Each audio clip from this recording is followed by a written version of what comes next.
Welcome. If you want to manage permissions for application in your Niteo Tools Titan, for the first you have to go for the settings.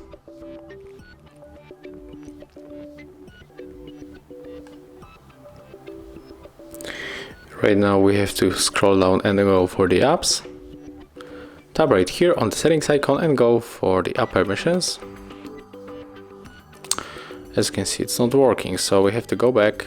And right now, if you want to grant permission for any app that you install or that you have and it requires the permission to work properly, you have to enter for that app. So let me just select maybe Sheets from the Google, and here we are able to enter permissions. And right now, if you want to grant this permission to storage, you have to just simply tap on the switcher, and that's how we can make it. Thank you guys for watching. Leave thumbs ups, comments and subscribe to our channel.